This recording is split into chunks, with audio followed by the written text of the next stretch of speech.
obrigada porque tu vives, tu estás conosco, tu és aquele que nos sustenta, tu és aquele que nos fortalece. Tu és o Rei dos reis e Senhor dos senhores. Por isso nós te louvamos nesta manhã. Por isso nós exaltamos a ti, porque o Senhor vive e eu posso crer no amanhã. Aleluia, glória a Deus. Podem sentar, queridos.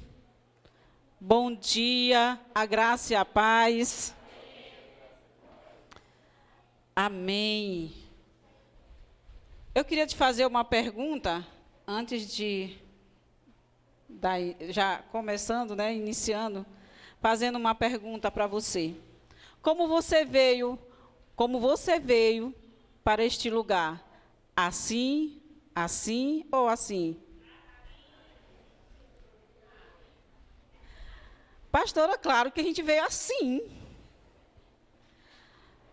Eu sei que nós enfrentamos muita luta para sair de casa. Até mesmo para levantar da cama. Não é mesmo? Daquele soninho. Queria dormir mais um pouco. De continuar dormindo. E ter que levantar cedo e estar aqui. Mas, nesta manhã, eu tenho certeza que vamos sair daqui revigorados. Porque o que vive, e aquele que diz que eu posso crer no amanhã, ele vai nos revigorar nesta manhã. Porque é a respeito dele que vamos falar e que vamos aprender nesta manhã. É a respeito dos reis e Senhor dos senhores. Amém, queridos? Queria pedir que você abrisse a sua Bíblia no livro de Isaías, capítulo 9.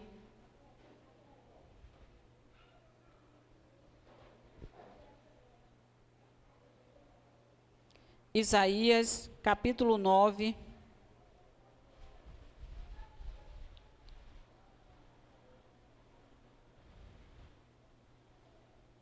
Versículo 6.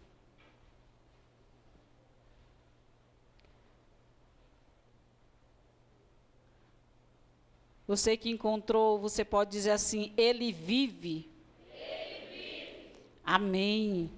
Isaías capítulo 9, versículo 6, diz o seguinte: Porque um menino nos nasceu, um filho nos foi dado, e o governo está sobre os seus ombros. E ele será chamado Maravilhoso, Conselheiro, Deus Poderoso, Pai Eterno, Príncipe da Paz. Que coisa linda quando alguém fala a respeito de nós dessa forma. Quando alguém chega e diz: ah, você conhece tal pessoa? Ah, conheço. Conheço muito bem. Ele tem uma característica muito boa. Ele tem um caráter muito bom. Ele tem um caráter de discípulos de Cristo. E aqui, o livro de Isaías está falando a respeito de Cristo Jesus. Está falando daquele que veio por mim e por você. O Antigo Testamento, e nessa manhã nós vamos falar a respeito. Como é que está aí? Você pode dizer? O que diz os profetas sobre Jesus? O Antigo Testamento está repleto de referências sobre Jesus. Seja por promessas, por pactos, por repreensões, ou mesmo símbolos. Na verdade, o Antigo Testamento testifica a Cristo. Ou seja, ele aponta para o Salvador. O Antigo Testamento, nós vamos aprender nesta manhã muitos textos bíblicos que falam sobre Jesus. Então, eu queria pedir que você estivesse bem atento. Se você não conseguir encontrar, no momento em que eu for citando as bases bíblicas, você anota, para você aprender depois, ler, porque, queridos, isso é muito importante na nossa vida. quando nós sabemos a respeito daquele que nos salvou, a respeito daquele que entregou a nossa vida por amor, que entregou a sua vida por amor a nós. Então, eu já queria que você abrisse no livro de Gênesis, capítulo 3, versículo 15. Nós vamos começar daqui falando a respeito do nosso Salvador. Gênesis, capítulo 3.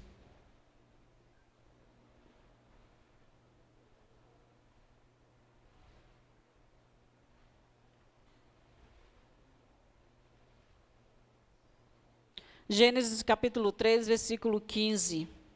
Já encontraram? Bem no comecinho da Bíblia.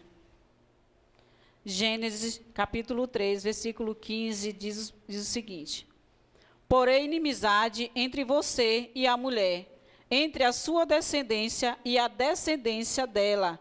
Este lhe ferirá a cabeça, e você lhe ferirá o calcanhar. Aqui está falando do nosso Salvador. Aqui está falando de como Jesus veria. Ele diz, aqui fala, Gênesis, ele fala que aqui colocaria, Deus falando para a mulher, que ele colocaria inimizade entre a mulher e Satanás. E que através da mulher surgiria o descendente que esmagaria a cabeça de Satanás. Gênesis, ele começa dizendo, mas por que esmagar a cabeça? Queridos, cabeça. Quem é o cabeça da igreja? Cristo. Quem é o cabeça do lar? O homem. Liderança, autoridade. Então, aqui, Cristo esmagará a cabeça de Satanás, de onde sairia poder, autoridade. Ele não tem nenhum poder sobre mim, sobre você. Porque o nosso Salvador esmagou a sua cabeça. Ele veio para esmagar a cabeça de Satanás. E isso ele nos deu. Depois de esmagar a cabeça de Satanás, ele nos deu autoridade para fazer o mesmo. Aquele que é salvo em Cristo Jesus, aquele que tem o selo da salvação, ele tem autoridade para repreender tudo aquilo que tem nos atormentado, tudo aquilo que tem nos perseguido. Ele nos dá autoridade para expulsar da nossa vida. Você crê? Amém. E assim ele começa falando. Gênesis, ele vem falando a respeito disso. Gênesis, sendo o primeiro livro do Antigo Testamento, fala de Cristo. O último livro é Malaquias, também fala de Cristo. Abra sua Bíblia em Malaquias, capítulo 1. Malaquias fica antes de Mateus. Malaquias, capítulo 1.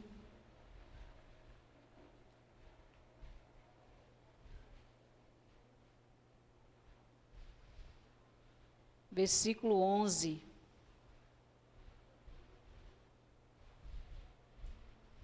Malaquias, ele continua, e aqui está no comecinho falando de Jesus. Malaquias vem no final do Antigo Testamento, enfatizando a respeito de Jesus. Malaquias, capítulo 1, versículo 11, diz o seguinte: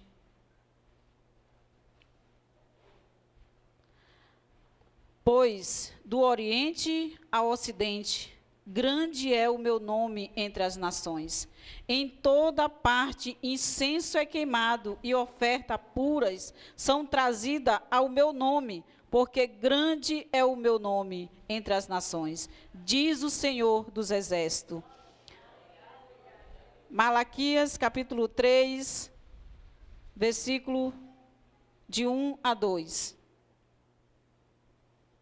Vejam, eu enviarei o meu mensageiro, que reparará o caminho diante de mim. E então, de repente, o Senhor, que vocês buscam virá para o seu templo. O mensageiro da aliança, aquele que você deseja, virá, diz o Senhor dos Exércitos. 4, Malaquias 4, versículo 5, diz o seguinte: veja, eu enviarei a você o profeta Elias antes do grande e temível dia do Senhor. E aqui Malaquias conclui a respeito do Messias, falando do nosso Salvador, falando que Jesus, ele viria para nos salvar. Quem seria capaz de prever acontecimentos tão preciosos há 700 anos? As Escrituras dão testemunhos de mim, assim diz João 5:39. A Bíblia, na verdade, é um livro que foi inspirado por Deus para revelar o seu Filho e a sua missão. É tudo sobre ele. É tudo sobre ele, querido. É tudo para ele. Vejamos, vamos dar continuidade ao que os profetas dizem sobre Jesus. Ele veio da tribo de Judá. Abra sua Bíblia no livro de Gênesis, capítulo 49, lá onde você está vendo agora, capítulo 49, versículo 10.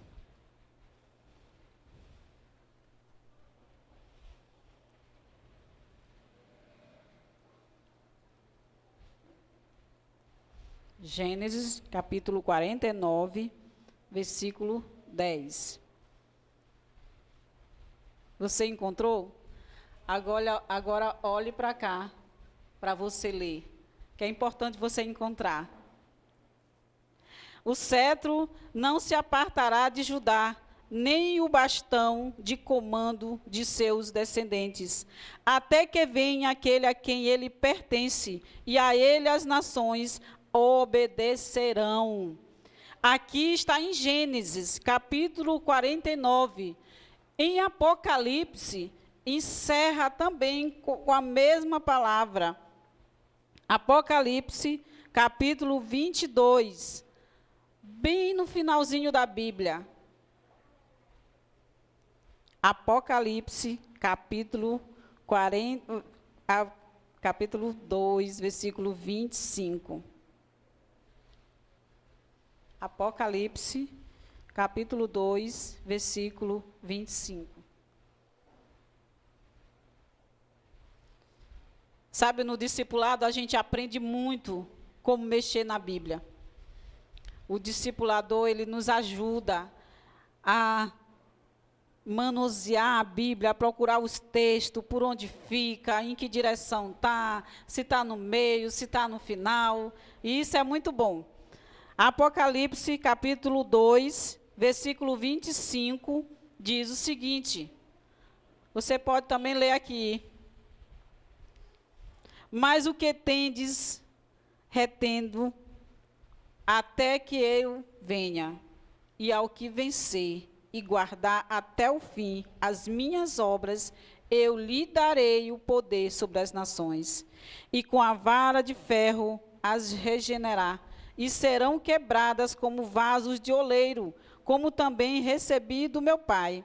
E dar-lhe-ei a estrela da manhã. Quem tem ouvido, ouça o que o Espírito diz às igrejas.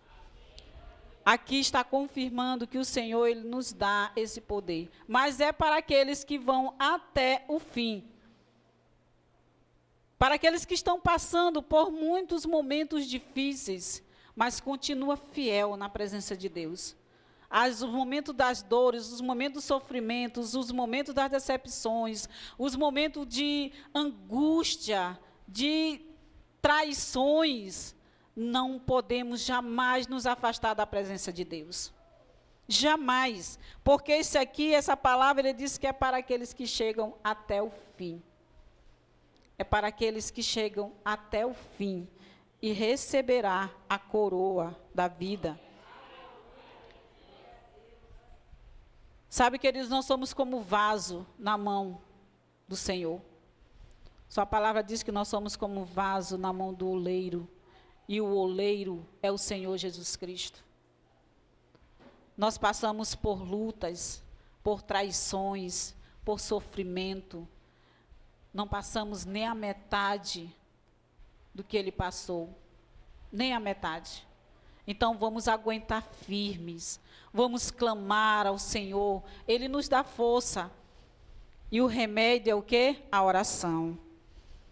A partir do momento que eu me prostro diante do Senhor e digo para Ele que eu não tenho forças para suportar, porque nós não temos mesmo. E essa força vem dEle, do nosso Senhor Jesus Cristo. É Ele que nos dá força. Em Miqueias,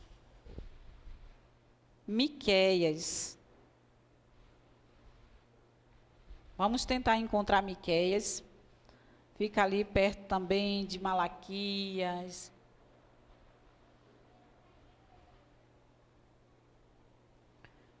Miqueias também é palavra que está no Antigo Testamento, mas também que está no Novo Testamento, confirmando a palavra do Senhor.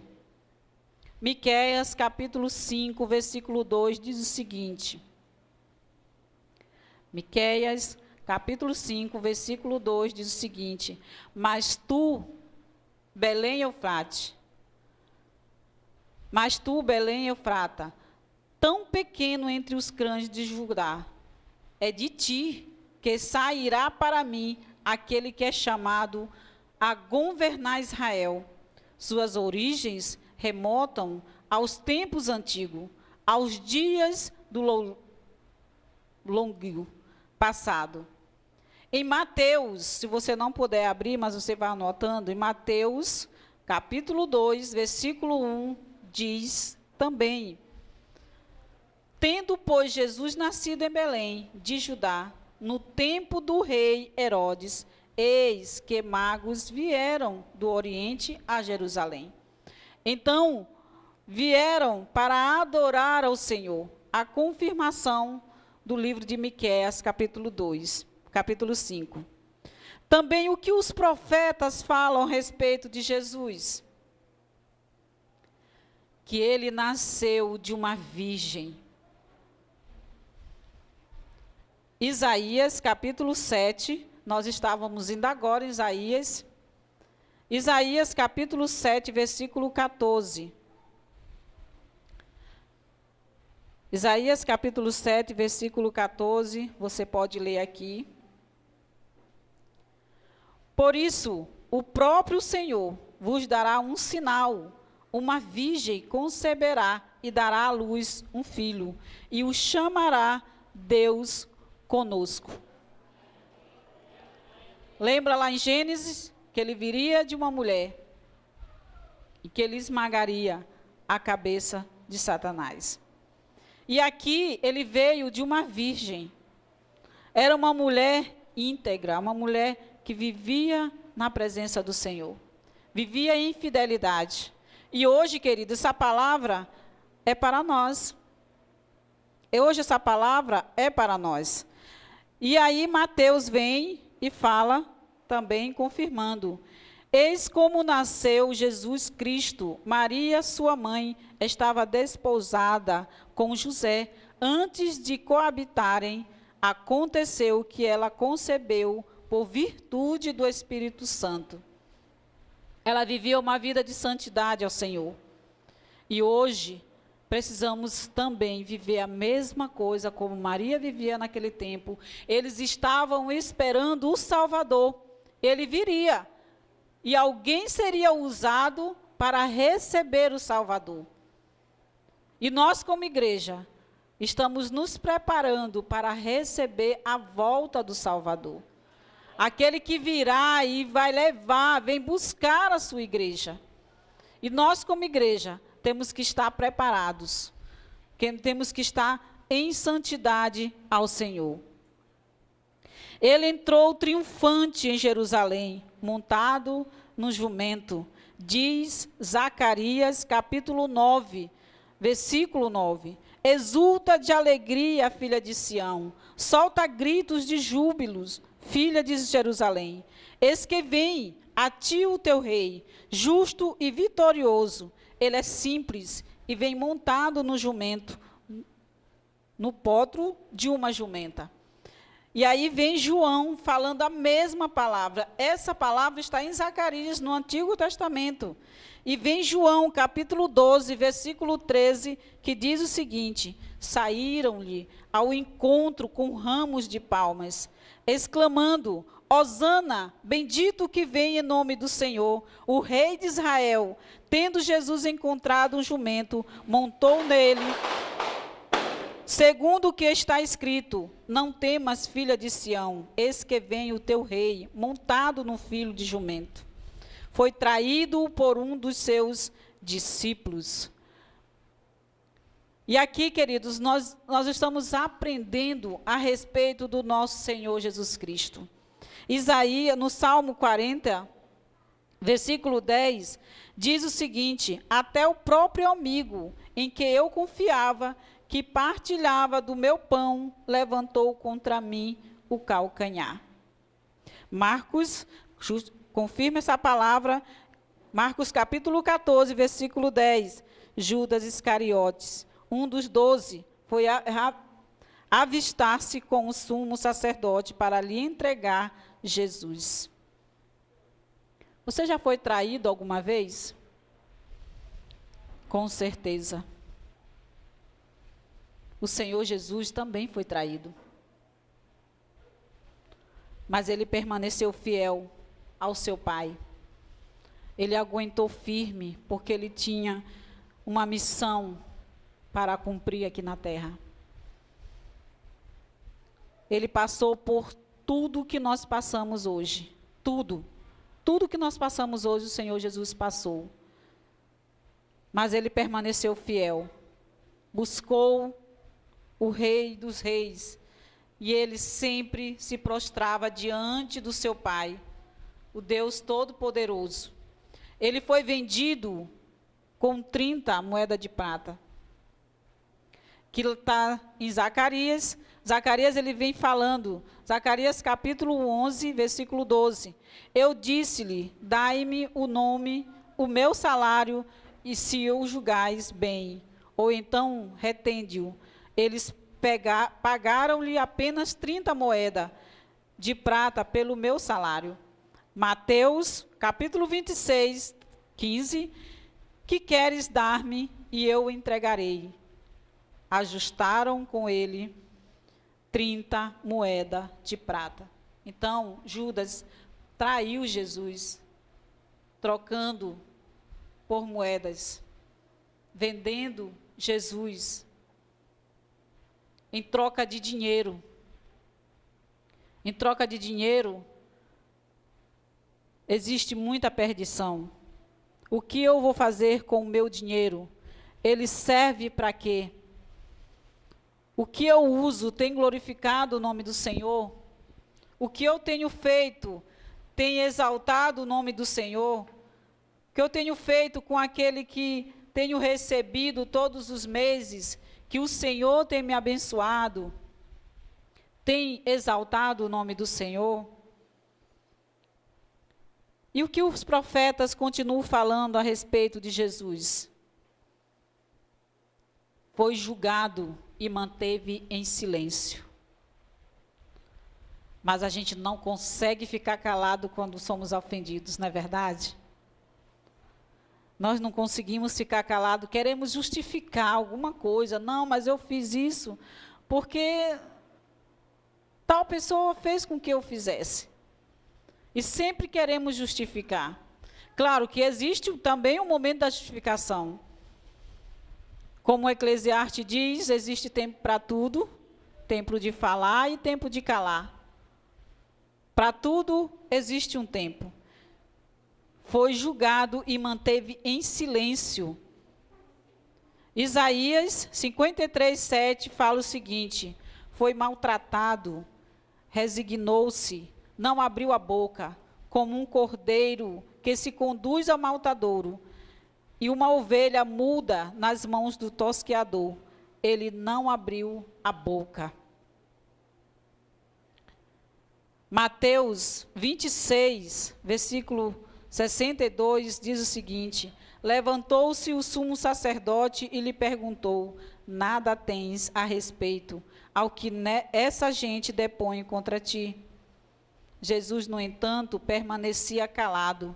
Disse-lhe o sumo sacerdote: por Deus vivo, conjuro-te que nos diga se és o Cristo, o Filho de Deus. E ele continuou calado. O nosso rei é um grande exemplo de que nem tudo que eu preciso justificar é para que eu venha estar livre de qualquer coisa. Mas a oração, as pessoas já sabiam, eles já sabiam quem Cristo era. Era só uma forma de estar expressando e perguntando, fazendo pergunta para ele.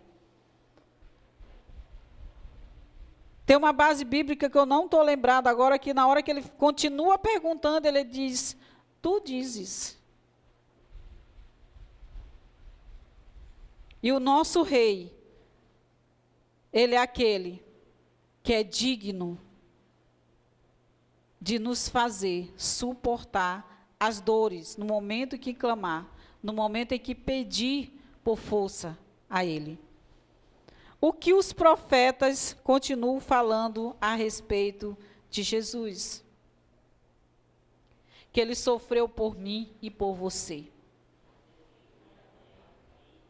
Ele sofreu por mim e por você. De tudo que nós já vemos aqui, de tudo que nós já lemos, foi tudo por mim e por você. E pelos meus familiares, pelos seus familiares. Isaías 53, 4 a 5 diz o seguinte: em verdade, ele tomou sobre si nossas enfermidades e carregou-os nosso sofrimento. E nós o reputamos como um castigado, ferido por Deus e humilhado. Mas ele foi castigado por nossos crimes e esmagado por nossas iniquidades. O castigo que nos salva pesou sobre ele. Fomos curados graças às suas chagas. Mateus 8, versículo 16. Pela tarde, apresentaram-lhe muitos possessos de demônio. Com uma palavra expulsou ele os espíritos e curou todos os enfermos. Assim se cumpriu a predição do profeta Isaías: tomou as suas enfermidades e sobrecarregou nossos males. Isaías fala aqui que ele levou sobre si as nossas dores, as nossas enfermidades. E aqui tem um texto base, e tem vários textos base, de que ele curou muitas feridas, de que ele salvou muita gente, e que ele libertou os oprimidos. O nosso rei, ele veio para nos salvar, para nos libertar e para transformar a nossa vida. Amém, queridos? Foi crucificado com malfeitores. A palavra diz que ele estava, de um lado, era um malfeitor, do outro lado, o outro malfeitor. Então, ele foi crucificado como malfeitor. Ele foi crucificado entre pessoas que realmente mereciam a cruz. Mas ele não merecia. Mas ele estava lá por nossos pecados, por aquilo que nós fizemos de errado.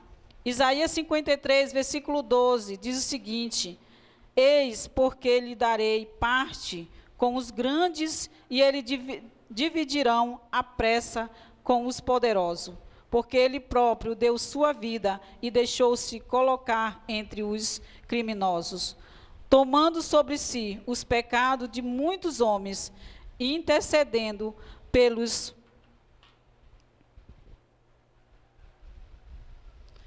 culpados. E ali Jesus, ele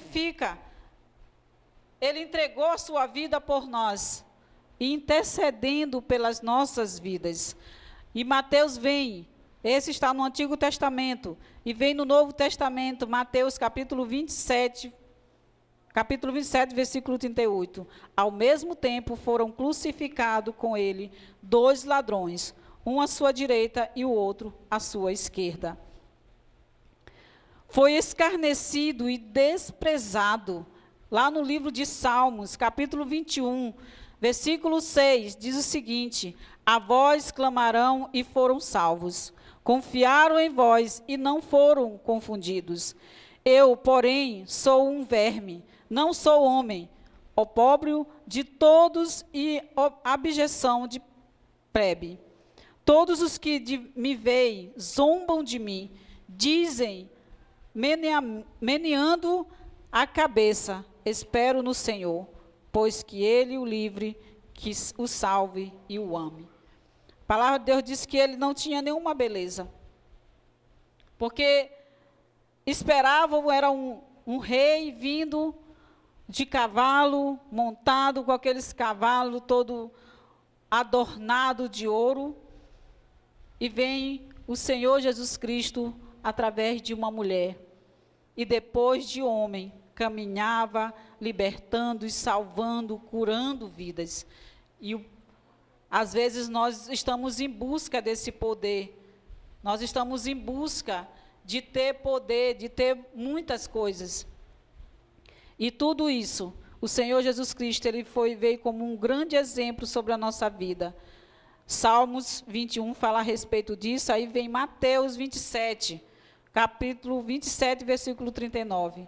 Os que passavam o injuriavam, sacudiam a cabeça e diziam: tu que destrói o templo e reconstrói em 3 dias, salva-te a ti mesmo, se és o Filho de Deus, desce da cruz. No momento que ele estava na cruz, eles zombavam do Senhor, porque se ele tinha poder, se ele era Filho de Deus, ele podia descer daquela cruz, mas ele estava ali cumprindo uma missão. Se ele saísse daquela cruz vivo, se ele não fosse morto, eu e você não estaria aqui. Eu e você não teríamos essa liberdade, nós não teríamos essa intimidade com Cristo. Jamais seríamos salvos. Mas ele cumpriu a sua missão ali na cruz, mesmo sendo criticado e humilhado. E até no momento que ele pediu água, que ele teve sede, lhe deram vinagre. Fala no Salmo 61, versículo 22. Puseram fel no meu alimento, na minha sede deram-me vinagre para beber. Aí vem João, capítulo 19, versículo 9. Havia ali um vaso cheio de vinagre. Os soldados encheram de vinagre uma esponja e, fixando-a numa vara de isopor, chegaram-lhe à boca. Deram vinagre para o nosso rei. E ali ele foi sepultado em uma tumba de rico. Que coisa linda, né? Ele não tinha. Ele não pagava o plano por mês, porque tudo era dele. Tudo foi criado pelo seu pai. Ele era o herdeiro.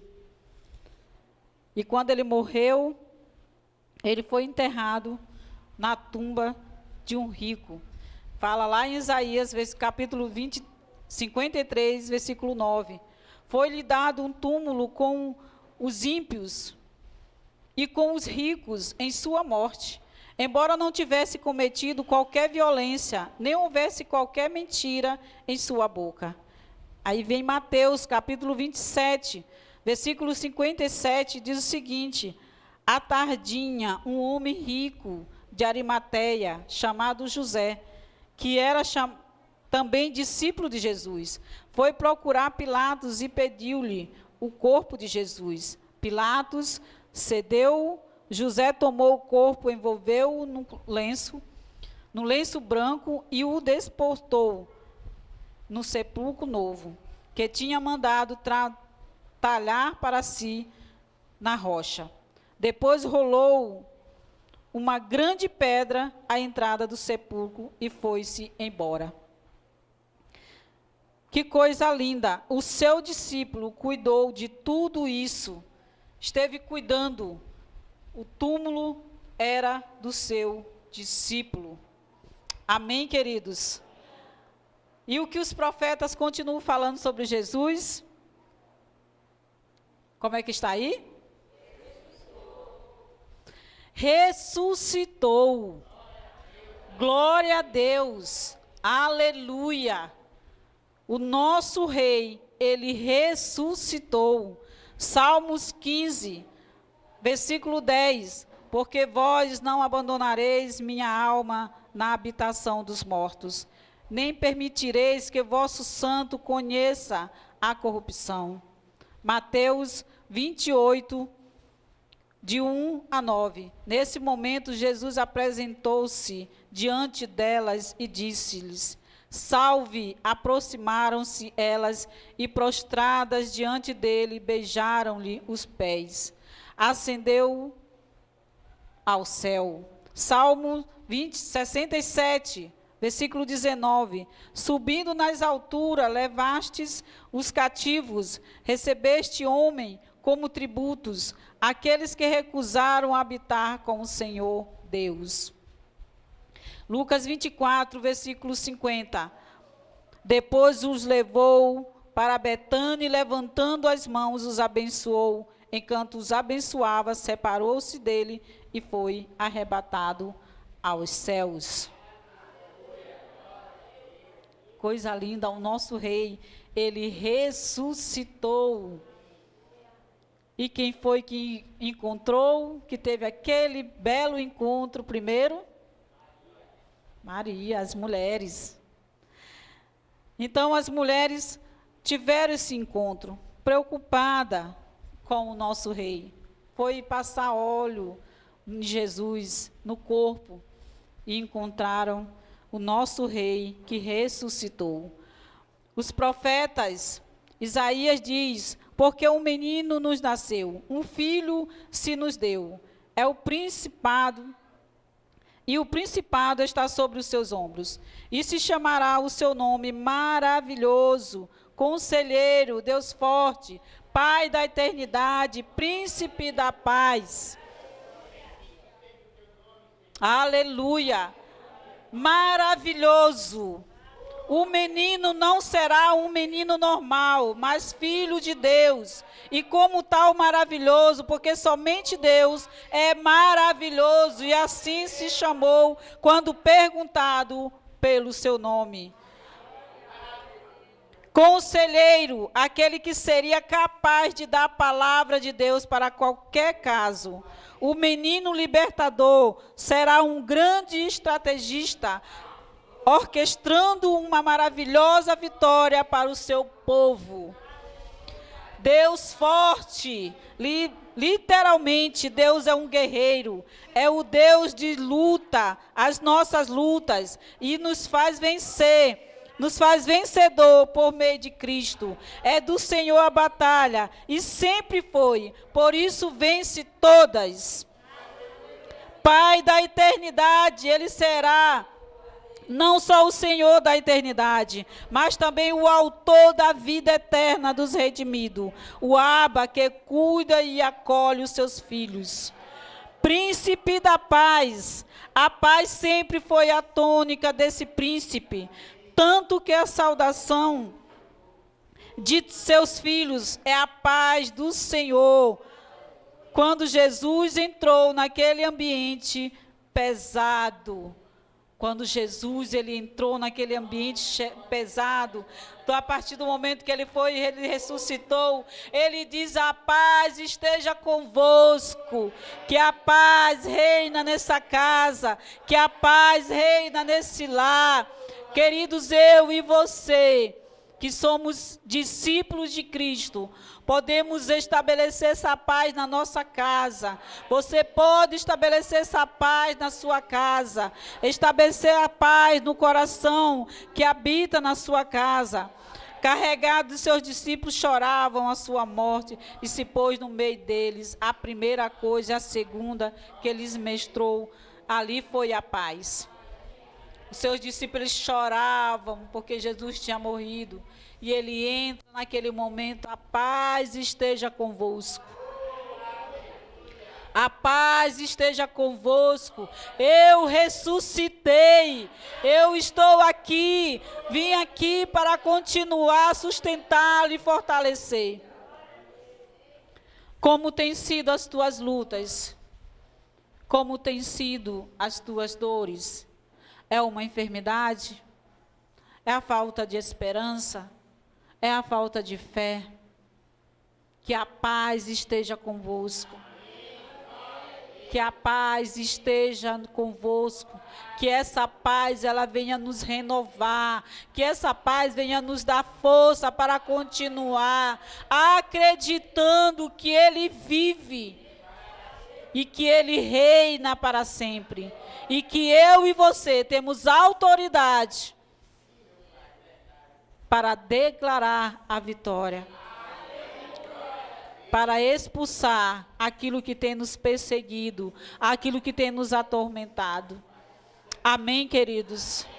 Glória a Deus. Senhor, te louvamos. Engrandecemos a Ti. Porque o Senhor, Ele é o príncipe. Ele é o Rei dos reis. Ele é o Senhor. Tu és o Cristo, o Filho.